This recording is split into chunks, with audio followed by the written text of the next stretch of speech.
Sana napadalas pa si Ellie.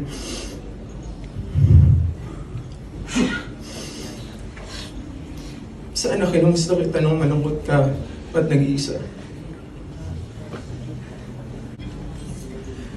Ellie will be okay, Tita.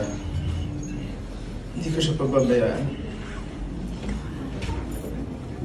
Andy and I would go on with our lives separately. And that, unfortunately, created a gap between me and Tita Jane.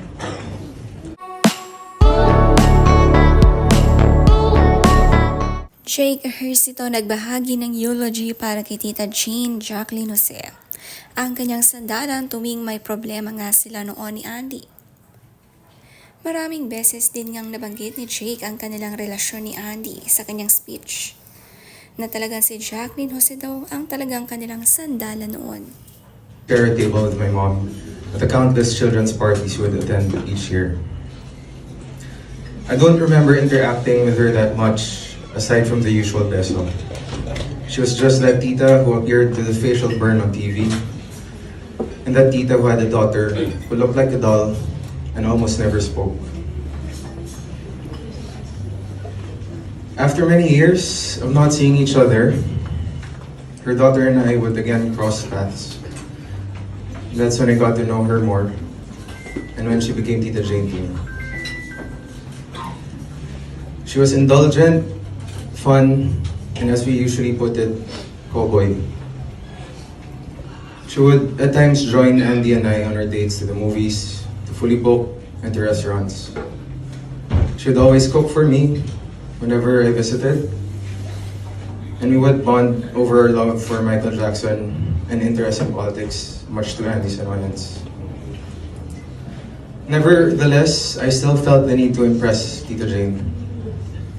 Mas niligawan ko pa ata siya kaysa sa anak niya. And by God's grace, a few months later, that daughter of hers who looked like a doll and almost never spoke became the mother of my daughter, Ellie. Mas niligawan pa nga raw ni Jake Ejercito si Jaclyn Jose kaysa kay Andy Eigenman. Inilarawan din si Andy noon na mukhang manika dati na tila hindi nagsasalita. Ay yun pala'y magkakaroon sila ng isang Ellie, ang nagpakulay ng buhay ni Lola Jaclyn Jose.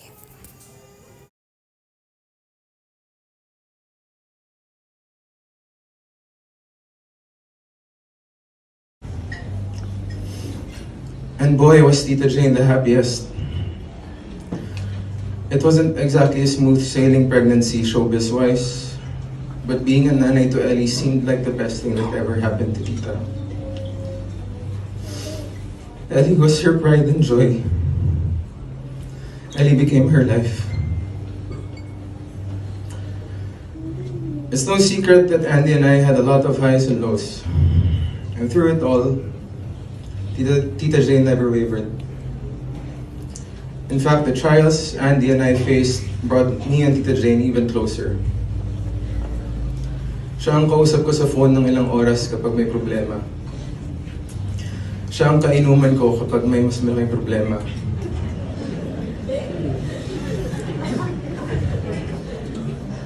Siya ang kaiyakan ko kapag hopeless na talaga. And when it comes to Ellie, lalo na yung mga panahong magulo ang lahat, siya ang naging sanggang dikit ko. There were just too many ways in which she would help me.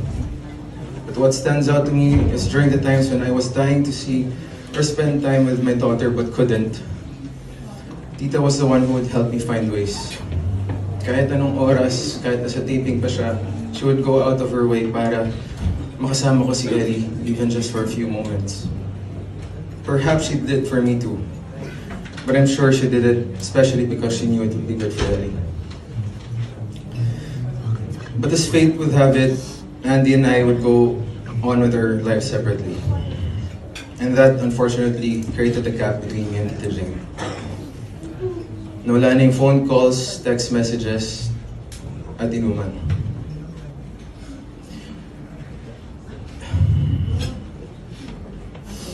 Sobrang nalungkot talaga si Jaclyn sa pagkakahiwalay ni na Andy at Jake. Si Jake kasi ang naging boyfriend ng anak niyang si Andy na sobrang naging close nito. Palaging kausap, kadamayan, katawagan at naisasama pa nga sa date nila ni Andy. At magmula ngang maghiwalay sila, nawala na rin ang communication ni Jake at Jaclyn.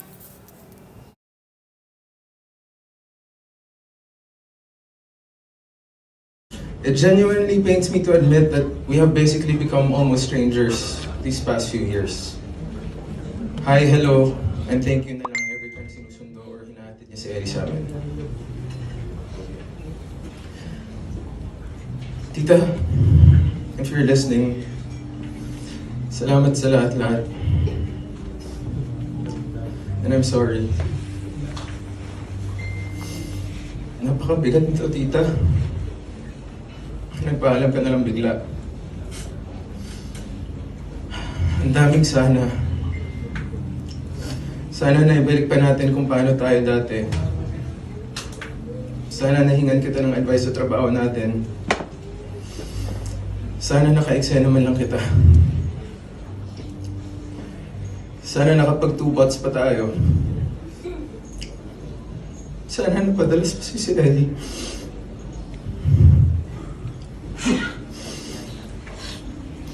Sana kinumusta kita nung malungkot ka at nag-iisa.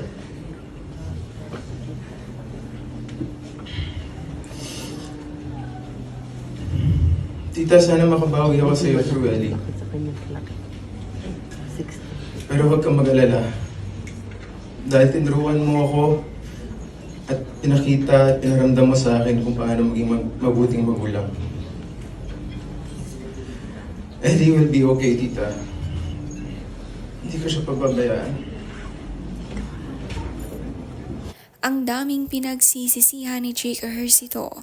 Ang daming sana para kay Jaclyn. Sana ay nabisita noon na nag-iisa at nalulungkot siya. Iba nga ang saya ni Jaclyn noong si Andy at Jake pa. Umikot ang mundo ni Jaclyn sa dalawa at sa apo. In one of your last text messages to me, ang sabi mo, Jake, namimiss kita sobra. Anak pa rin, turang ko sa'yo. Mahal kita, alam mo yan. Tita, sana alam mo na mahal din kita.